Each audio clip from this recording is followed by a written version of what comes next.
அப்பதுல இருந்தே Rajini sir, Kamal sir பேரை சொல்றதா இருக்கட்டும். இப்ப ரீசெண்டா தளபதி, தல இவங்க 2 பேர். இதுல வந்து சிவகார்த்திகேயன் சாரோட ஒரு போட்டோ ஒண்ணு வச்சிருந்தீங்க. நான் அவர் உங்களுக்கு போட்டியா, சேலஞ்ச் அது எல்லாத்தையும் தாண்டி, அவர்கிட்ட நீங்க பாக்குற ஒரு சூப்பரான ஒரு குவாலிட்டி என்னன்னு தெரிஞ்சுக்கலாமா? பிகாஸ் இப்ப கண்டெம்பரரியா 2 பேருமே எப்படி சொல்றது? ரொம்ப ஒரு நார்மலான ஒரு மட்டத்துல இருந்து நீங்க சூப்பரான ஒரு ஸ்டார் கேட்டகரிக்கு வந்திருக்கீங்க. நீங்க அவர்கிட்ட பாக்குற ஒரு சூப்பரான குவாலிட்டி கன்சிஸ்டன்சி. ம். ஏன்னா இப்போ சிவா இருக்கிற இடத்துல இருந்து சுற்றி இருக்கிற விமர்சனமே தாண்டி அதை ஹேண்டில் பண்ணி அதை கன்சிஸ்டாக கொண்டு போகிறது அவ்வளோ சாதாரணமான விஷயம் இல்லை.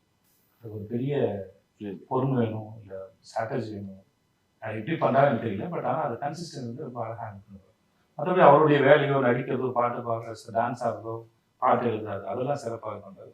பட் இவ்வளோ மத்தியில் அதுக்கு ஒரு ப்ரெஷர் இருக்கும். சாதம் வந்து வச்சுக்கிறாங்க ப்ரெஷர்.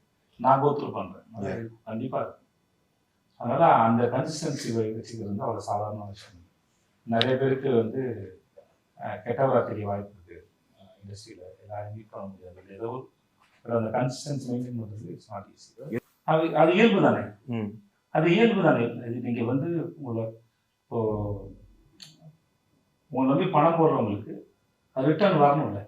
எவ்வளோ இப்போ எனக்கு என்னை வச்சு படம் பண்ணுறதுக்கு உண்டான மார்க்கெட்டுக்குள்ள தான் பண்ண முடியும். அதிகபட்ச ரிஸ்க்னா ஒரு 10% எடுக்கலாம். காம்பினேஷன் டைரக்டர்ஸும் சேர்ந்து எடுப்பாங்க. சம்டைம்ஸ் ஒரு பெரிய டைரக்டர் இருக்காருன்னா அவருக்கும் சேர்ந்து இப்போ இந்த காம்பினேஷன் பிஸ்னஸ் ஒன்று இருக்கும். அந்த மாதிரியான ஒரு கணக்கு தான். ஸோ அதை பேஸ் பண்ணி தான் நடக்கும் வியாபாரம். அதுதானே வியாபாரம். சார் ப்ரொடியூசருக்காக படம் பண்ணுறது இல்லை, டைரக்டர் தான் படம் பண்ணுறோம், கதைக்கு தான் படம் பண்ணுறோம். அது மாதிரி அப்ரோச் நடக்கும். உங்கள் சம்பளத்தை மொத்தமாக ஒரே இதில் தரேன்னு சொல்லுவாங்க, அப்படிலாம் நடக்கும். அதுக்கு படம் பண்ணுறது இல்லை. சீரியஸாக காசு பணம் சம்பாதிக்கணும், அது தேவை. அதை பற்றி நான் இறக்கலாம் பேசுகிறேன்.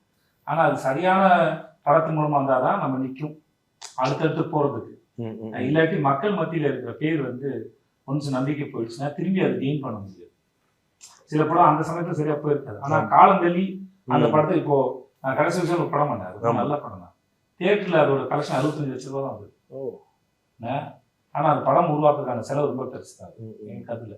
ஆனால் காலம் தள்ளி அந்த படத்தை அன்னைக்கு யாருமே மக்கள் யாருமே குறை சொல்ல, விமர்சகர்கள் யாருமே குறை சொல்ல. இன்னைக்கு பெருமைப்படக்கூடிய ஒரு படம். நிச்சயமா கடைசி வருஷம் ஒரு படம் பண்ணுறது எனக்கும் அன்னைக்கும் வந்து இருக்கு.